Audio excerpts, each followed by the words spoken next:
April often caught herself thinking that something strange was happening in her life recently. At moments when the young woman was especially desperate, she felt like she knew nothing about the farm she was living on. Her Uncle Simon, for example, was great at breeding cattle and could repair virtually any vehicle. Her Aunt Vanessa was a great cook. She took care of the pets and she knitted in her free time. What's wrong with me? Why am I so different? Why am I so bad at farm life? April kept asking herself. The woman understood that it could be because of the head injury that she received in an accident a year ago. April didn't remember anything because, according to Uncle Simon, she had lost consciousness. The woman's old pickup truck crashed into a tree, which caused her to suffer a severe head injury. Apparently, it was this injury that caused the temporary amnesia that now prevented April from living a normal life. Unfortunately, everything that happened to April before the accident was completely erased from her memory. Of course, Aunt Vanessa and Uncle Simon tried to fill in these gaps and told their niece stories from her past. That was how April learned that her parents were geologists who died during a plane crash in Alaska, and that she was only 5 years old at the time. Since April had no other relatives, Vanessa and Simon Mitchell took the girl in and raised her. The couple lived on one of the farms located at a considerable distance from any large settlement. Since the Mitchells had no children of their own, little April was like a daughter to them. You were a very obedient girl as a child. I don't remember a day when you gave us trouble, Aunt Vanessa said proudly. At moments like that, April stared blankly at her aunt, desperately trying to remember her past. Since the Mitchell farm was located in the middle of nowhere, there were hardly ever any guests or even people passing by. The only exception was the market days, when the couple sold their products. April was always surprised by the fact that she was able to live so long away from civilization. Did I really live for so long alone with my uncle and aunt? Where are my friends, or classmates at least? April thought. The woman was attracted by the lights of the big city, which seemed like the center of the universe to her. But when she talked to her uncle about going even just to the grocery store, she was always turned down. You're still too weak, April.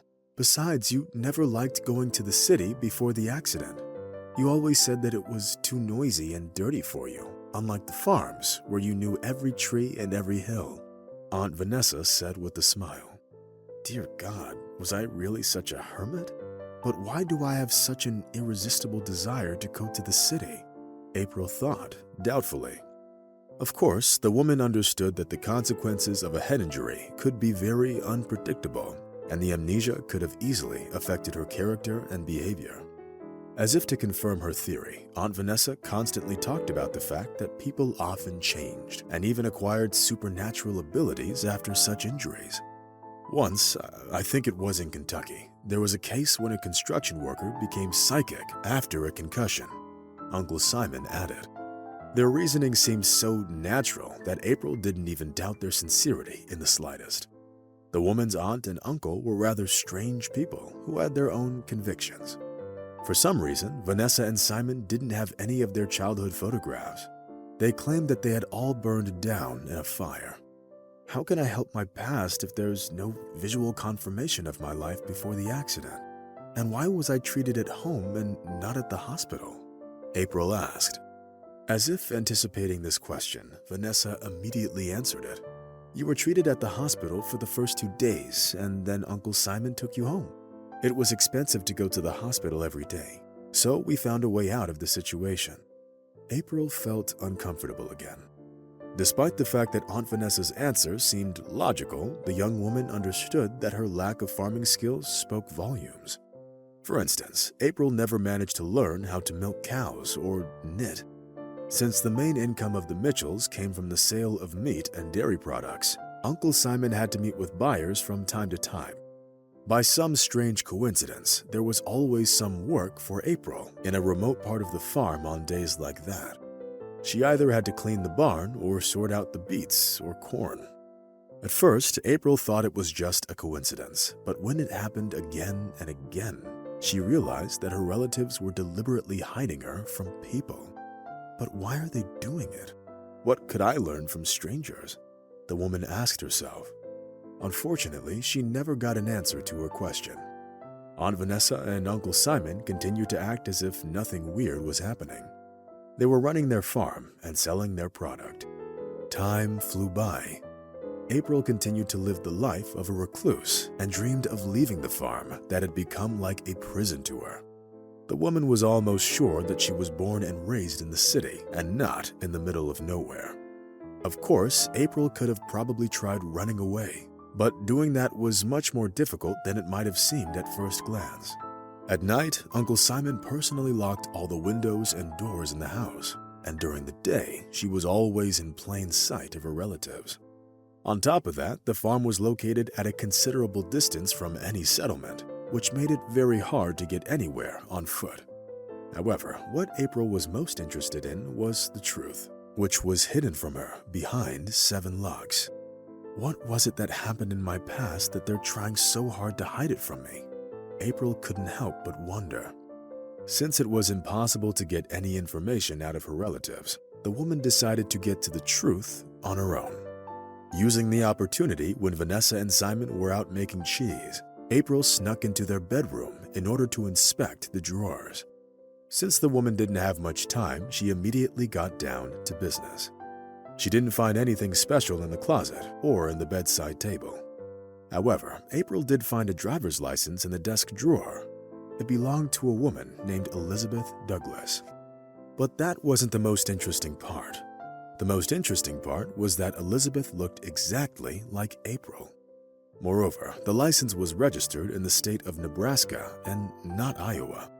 At that moment, a sharp pain pierced through April's head, and her mind got filled with images and visions from her past. Kneeling down, the woman pressed her hands to her temples and started weeping softly. Tears were pouring down April's face, but they didn't bring her any relief. They only made the woman feel worse. Step by step and image by image, the young woman remembered everything. Her name wasn't April Mitchell, but Elizabeth Douglas. On that fateful day, the woman was on her way home after visiting a friend who lived in a small town in northern Iowa. Elizabeth was in an excellent mood. Her life seemed great and predictable. Unfortunately, the woman didn't manage to get home before dark, and the rapidly approaching twilight caught her on the road. Elizabeth couldn't remember well what happened next. The last thing she remembered was the headlights of a car that drove into the oncoming lane. Then fear, pain, and darkness engulfed her entire being. All that flashed through Elizabeth's head in just a few minutes. The realization of the tragedy that happened in her life made her heart race. Immersed in sad memories, the woman completely lost track of time and only came to her senses when she heard someone's footsteps behind her. "April, what are you doing here? And why is that desk drawer open?" Vanessa exclaimed without hiding her indignation. Elizabeth turned around and looked at the woman with eyes full of tears. "Why were you lying to me all this time? I'm not April, am I? You took advantage of the fact that I lost my memory in the accident and lied to me. I'm not your niece," the woman said, louder than she should have. No one knows how the situation would have developed if Simon hadn't entered the room at that moment. The man immediately understood what was happening and gave Elizabeth an evil look. Only now did the young woman realize that she'd been living in a wolf's lair all this time. She didn't even suspect how dangerous the Mitchell couple was. "April, you're being foolish. This woman on the driver's license isn't you. Yes, she looks like you, but nothing more," Simon declared in a tone that brooked no objections. It was the first time that Elizabeth had seen Simon look so menacing, which suggested that he'd been skillfully pretending all this time.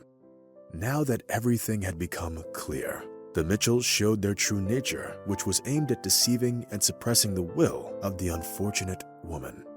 Seeing the undisguised threat in Simon's eyes, Elizabeth realized that from now on, she would have to be a prisoner in the house of these criminals who pretended to be her relatives.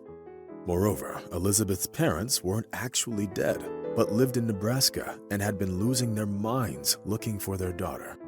Having become a prisoner of the vile couple, The woman was immediately deprived of the right to go out of the house, even into the yard. Now she was only allowed to stay inside, and her room was locked at night. Elizabeth didn't have a phone, so she couldn't call for help. Moreover, the woman was supposed to take on a share of the household duties. She was supposed to help in the kitchen, making jams and other things. Cherry jam, apple jam, and eggplant puree were in great demand among the farmers' customers, which brought additional income to the Mitchells. Once, when Elizabeth was putting the lid on a jar of jam, a very interesting idea popped into her head. What if I tried? The woman thought, biting her lip, and picked up a black marker. Time flew by when the women were busy with chores.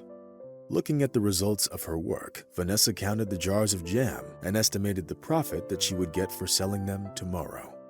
2 days later, the batch of cherry jam sold like hotcakes. The jam was only sold to the farmers' regulars, and Michael Watson was one of them. The man was raising his 5-year-old son, Bobby, alone and loved to treat him to some homemade sweets from time to time. Thus, Michael opened a jar of cherry jam that day, intending to make a jelly sandwich for his kiddo. The man was about to throw the lid into the trash when he suddenly saw a strange inscription on the reverse side, which was made with black marker.